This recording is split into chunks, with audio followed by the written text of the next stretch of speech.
Hi guys, Raynal here. With a Halloween rerun, there's not just a bunch of units coming back, but also both Halloween vision cards. One of them is the Halloween Monsters vision cards, which is, I think, very niche. I own it max and I don't really use it that often, even when I'm running Halloween Fred. And then there's the Exorcist vision card, which I think you basically never run for its stats, but has a really great abilities for raids and trials. So today I'll quickly go over what they do, which scenario you might be running them, and then whether some of them are worth the Viz investment in my opinion.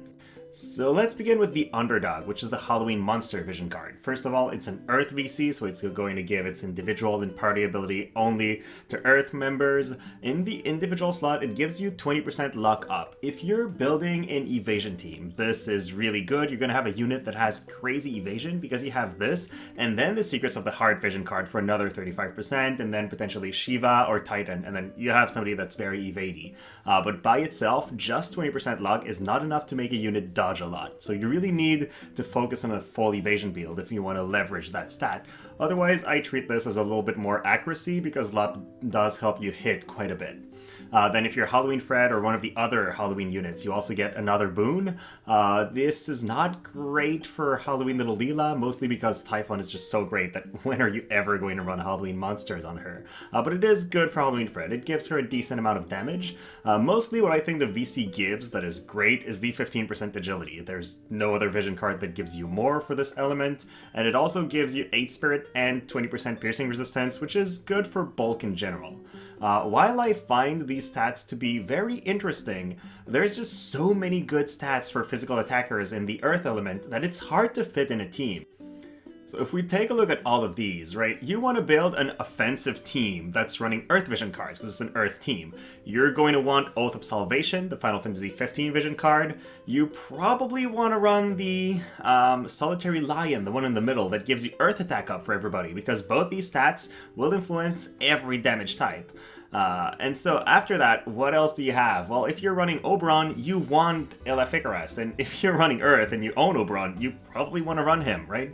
So I found that whenever I'm building an Earth team, it's really hard to fit the Halloween Monster VC because there's so many good other options. If you're running Evasion, you will need to slot in Secrets of the Heart before slotting in Halloween Monsters. So you really need to be going all in on Evasion if you want to find a spot for it. And then I also have a personal love for running both the Icarus vision card with the last one to the right, Dreams of Heroism, so you get both AoE and single target resistance, and it's a really good mix. But then your final card is probably going to be Solitary Lion or Oath of Salvation. So you have a lot of difficulty, I think, fitting in a 3-person team. Now, eventually we'll get a system that's coming rather shortly, which allows you to use a secondary VC and get part of its stats. And at that point, I think those players that own the Halloween Monster VC will use it all the time, because as a secondary card, getting a bit of extra spirit, extra resistance to pierce, why not, and mostly a lot of agility is going to be a great thing. You'll probably want to slap it on one of your members no matter what. Still, unless you're an Earth player very focused on that element, there's way too many Earth cards to build and use if you're just using them once in a while, and I feel like it's not necessarily worth the investment. And then on the side of the Exorcist vision card, it's a tough one. It was released before the mono element buff, so it will give buffs to just about anybody, but this vision card is really focused on greatsword users. As a party ability, it's going to give you some slash resistance penetration. While not incredibly bad, it's not that impactful in a fight. It allows you to penetrate part of the resistance. We rarely see a guy walk into a fight with 50-60% slash resistance because there's so many different damage types, and more often than not, your unit that's slash oriented has some other means to bypass penetration, such as just switching to a different damage type, so they don't need the slash resistance pen that much. Wind units get some critical rate, which is okay. I don't like crits that much in War of the Visions, so I don't think it's an incredible stat. So you're not running this VC for the stats themselves. Instead, you're really focusing on getting the new ability that it's given, which is Triple Trick. So any unit that has great swords, either as their main job weapon or one of their sub jobs, gets Triple Trick, which is a 3-hit attack that takes their element. It's slashing, and with that, players use this in raids, they use this in trial events to try to get a big chain very early on, or cap a chain 3 times with max damage. It can also be used somehow to counter evasion. I've seen it used in PvP a little bit. but more often than not, people want to run vision cards with very good stats in PvP, whereas for PvE stages, you don't care that much about the stats, you just really want the ability. And in that range, I think it's been used in just about every team during the latest guild raid event. It will be used in future events as well, because there aren't that many units that have innately abilities that chain like this. So that's where it really shines. So that's pretty much my position for this card. It's not really a PvP card unless you're running it on Oldoa and then you get 20% man-eater and it's super good, but who runs Oldoa? And then it's best in slot for raids and trials, which is very fun, as long as the unit that you're putting it on has a great sword main or sub job, so they can actually use the ability.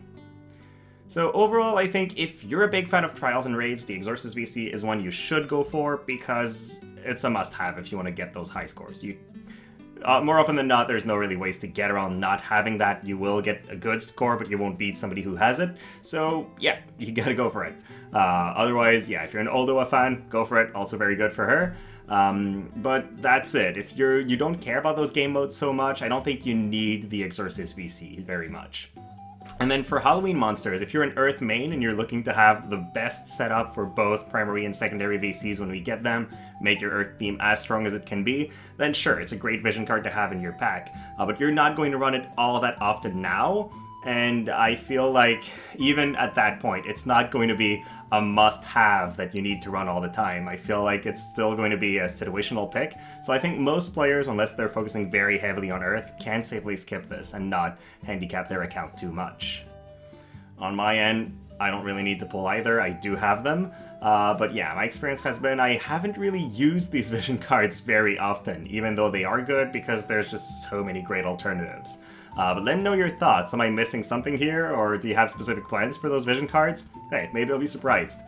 Thank you so much for watching, and I will see you soon.